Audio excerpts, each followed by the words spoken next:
everyone. I just wanted to do a video talking about music theory. And music theory is something that I really love and I really enjoy. And I've been thinking and debating how necessary music theory is. And the more I've thought about it, the more that I've realized that music theory is actually extremely beneficial. And that when I've neglected with my students doing some music theory work, that usually those students actually will not do quite as well. And that's why we really do teach about music theory, is it gives you a toolbox to understand music in a different way.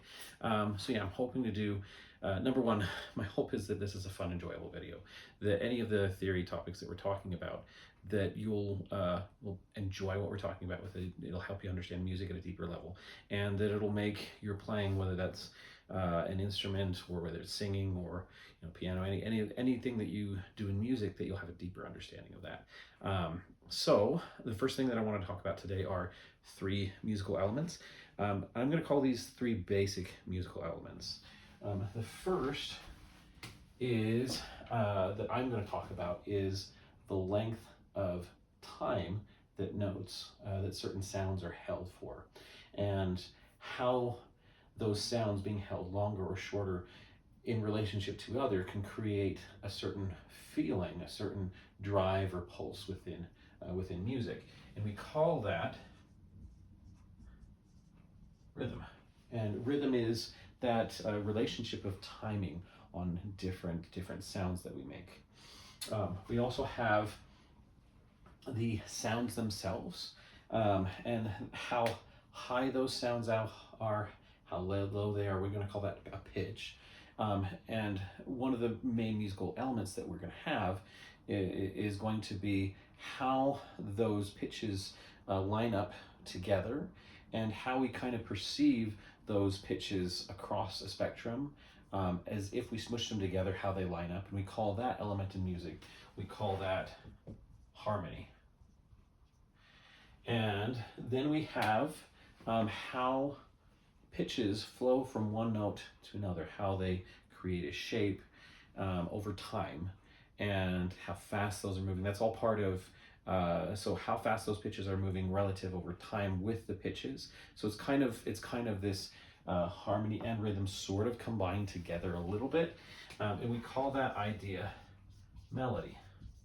And these three key principles are what makes up most music. Some cultures focus more on one or another. Certain cultures focus more on rhythm, so you get a more rhythmically based music. Some focus more on harmony, some focus more on melody. But when we combine all of them together, we get is this combination of lots of music.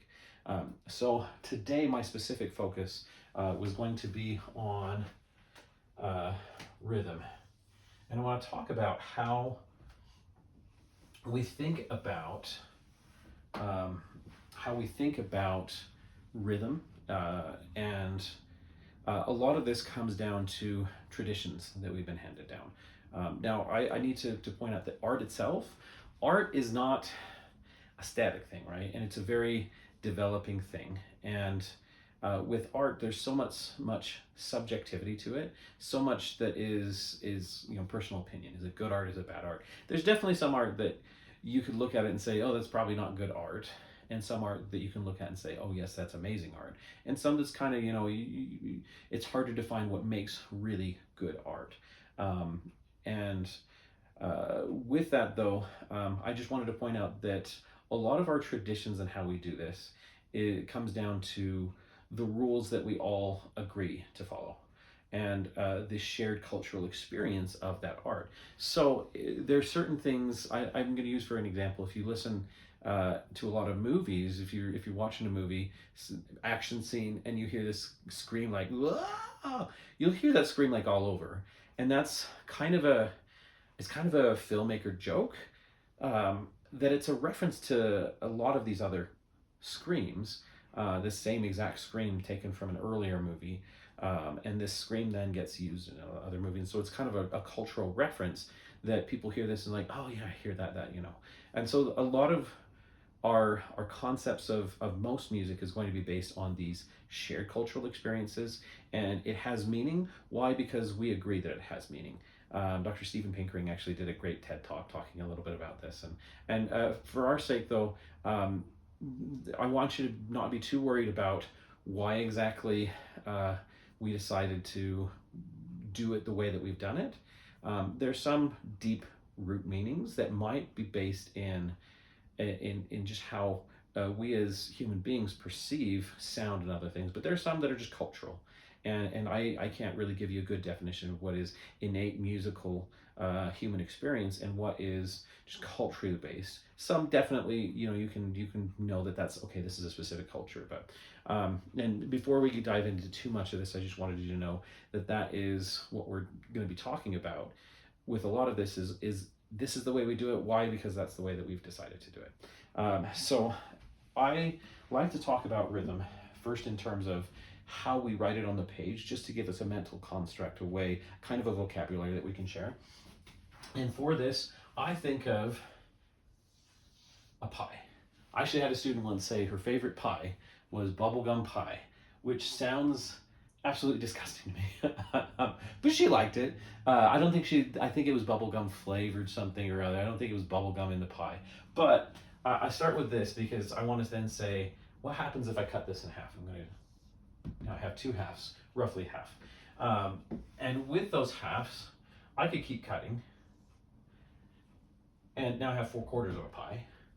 I keep cutting for 8/8 of a pie and so forth. I keep cutting. You'll notice the more I cut, the more stuff there is here. And the people who created this rhythmic notation system, they decided that they were going to do something similar. So we, in musical notation for rhythm, we start with not one whole pie, but one whole note.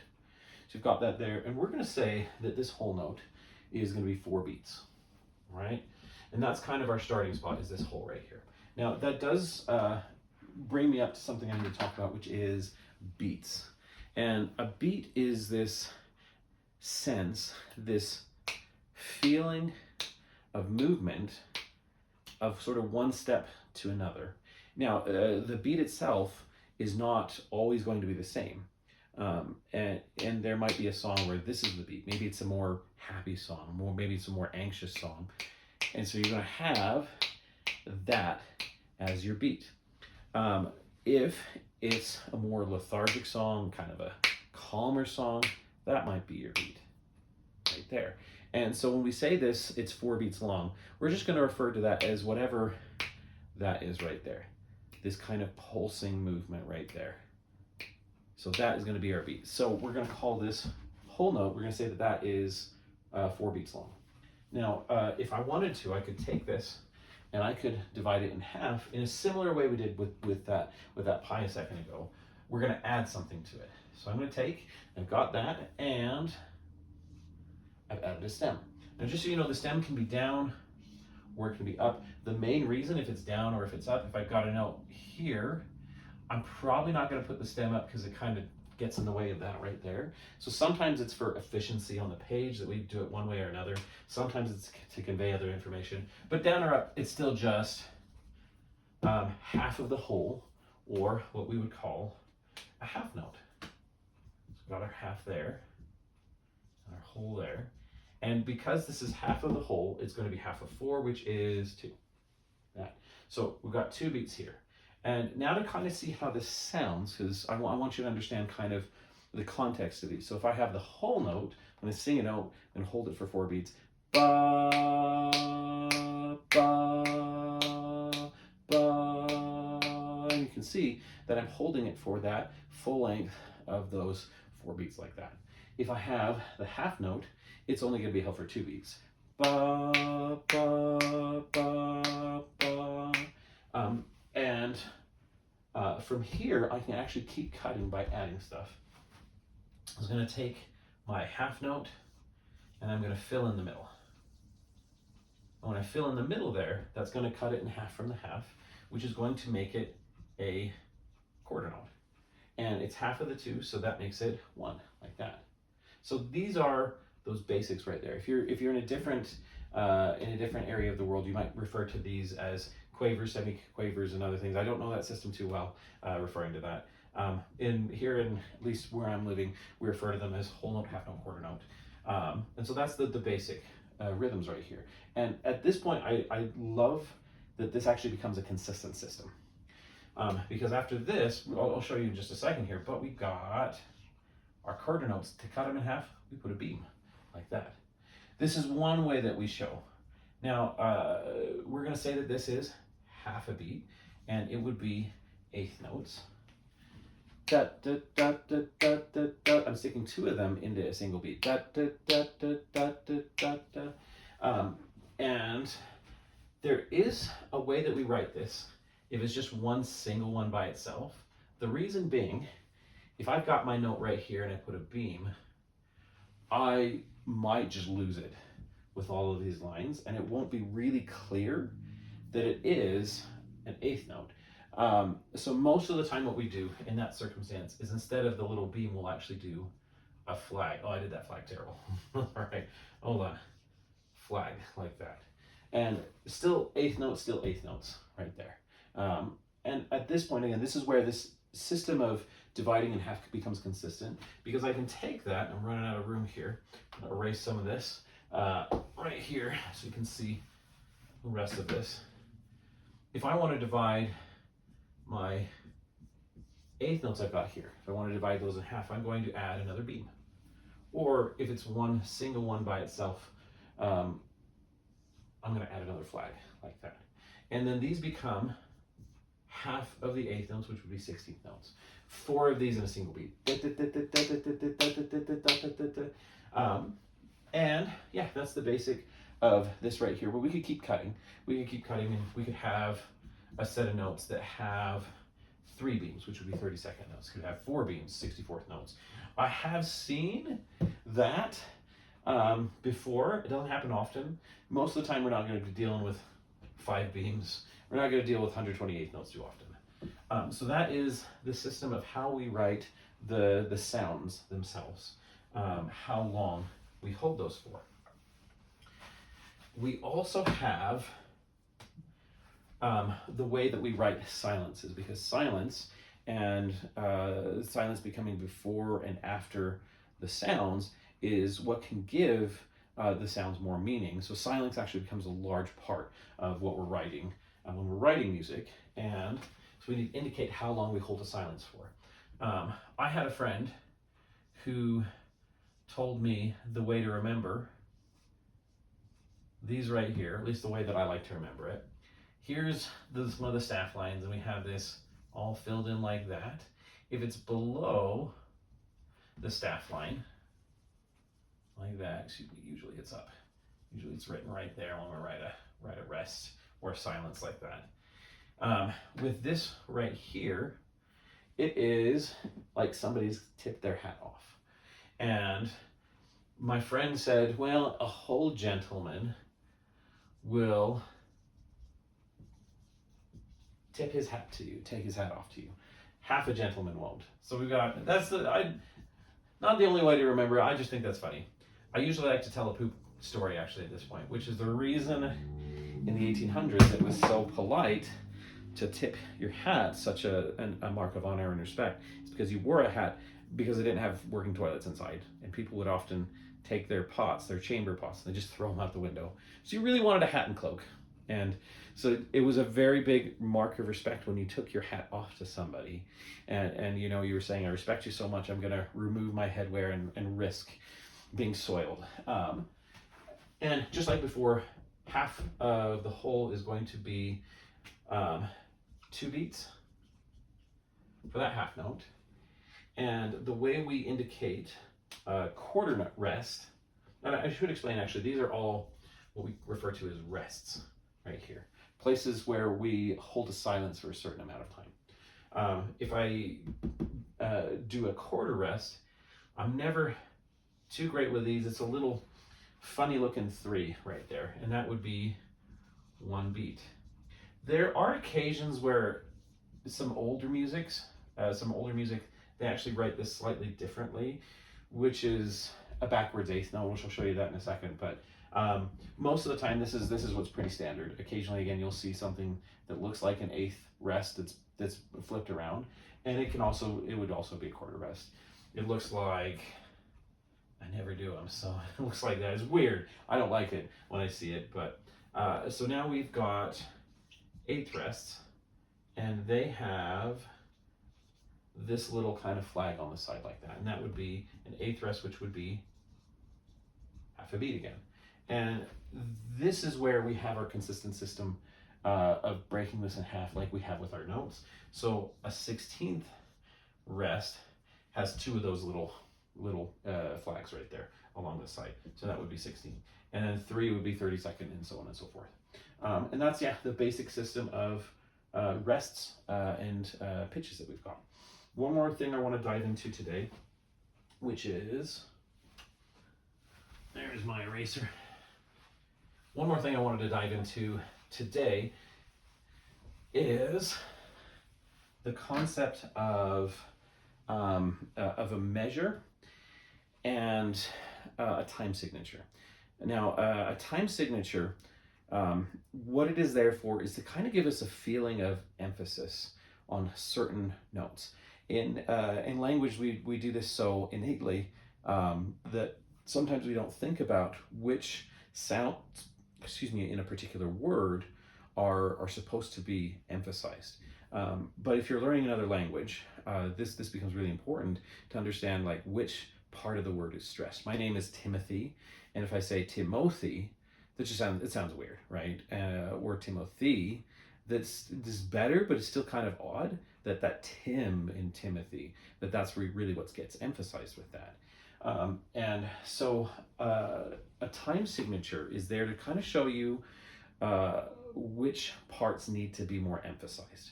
Now, we usually think of our little musical phrases or little musical ideas in terms of either 2 beats, 3 beats, or 4 beats. That's most of what we get. And when we have something besides that, it's usually subdivisions of these, like maybe 2 sections of 3, or 2 sections of 2, or something along those lines. And so we have 2 major kinds of what we would call time signatures. We have duple time signatures and then triple time signatures. And duple time signatures have a stress every other. Da da da da da da da. Or we might have a triple, which will have a stress every 3. Da da da da da da da da da da da. We get that stress in a certain place. Now, this is where we're getting into a little of that territory. Is why does this mean what it does? Because we agree on that meaning. And if we're thinking about this as a kind of a logical sort of approach to it, it's not like a mathematical logical thing. So even though this is going to look like fractions that I'm putting up there, it's not. So we have our time signatures that indicate this feeling. We have 2 parts to it. So we have a top part and a bottom part. The top part is there to show how many of these beats for each section, each measure, they're going to be. So 4 on the top means there's going to be 4 beats per measure. There's more to it than, there's a little bit more significance to it in a second, which I'll talk about a little bit later. But then there's this right here, that bottom number, and this tells us what is the sense of beat. What is it that we're going to feel as a pulse within this song? What kind of note? If it's 4 on the bottom, then that would mean we're going to feel a quarter note as the sense of pulse, that quarter note. So each of these then would be a quarter note. And with 4/4 time, which is our most commonly used time signature, we would have 4 of these per measure. By the way, we have a couple time signatures we have abbreviations for. So this 4/4, we sometimes abbreviate it to that right there, which is, we call that common time. And it does look like a C. There's some history behind this, which is kind of cool because it's not technically a C. It's technically a broken circle. And oh man, there's some cool, we won't dive into it. It's really cool, the history behind this. But you see this or that, and it's going to be 4 beats per measure, and each of those beats is going to be a quarter note. We can have 2/4 time, which beat is still quarter note, and there's going to be 2 of them per measure. Da, da, da, da, da, da. We could also, and this one's quite frequent too, 3/4 time. And that gives us that 1, 2, 3, da da da da da da. We can also put something different on the bottom. If I wanted to, I could put a 2 on the bottom, and then that's now indicating that I'm going to have the half note be what I consider to be this beat right there. And 2 2 time, that would be 2 half notes per measure, which will be written and it will look very similar to 4 4 time. It's, there'll still be 4 quarter notes per measure, but the reason we write it this way is to indicate that the feeling of this pulse is now going to be emphasized on the half note rather than the quarter note. A slightly different feel, and some very mathematically, logically minded people might say, well, what's the difference, because it's all the same amount of information.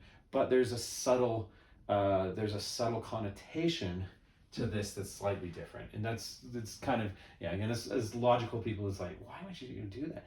And there's reasons for that. Again, it's a language thing. We agree upon the meaning for it, so that's why there's meaning to this, different from 4 4 time. We can also put, oh, and excuse me, I wanted to talk about this too. This also has an abbreviated form, which is the C with a slash to it. We refer to that as cut time. So other time signatures we could see, we could encounter something on the bottom like an 8. If I had 4 8, that's going to be per measure 4 eighth notes, which would feel pretty similar again to 2 4 time, same amount of kind of information, although the emphasis would be slightly different.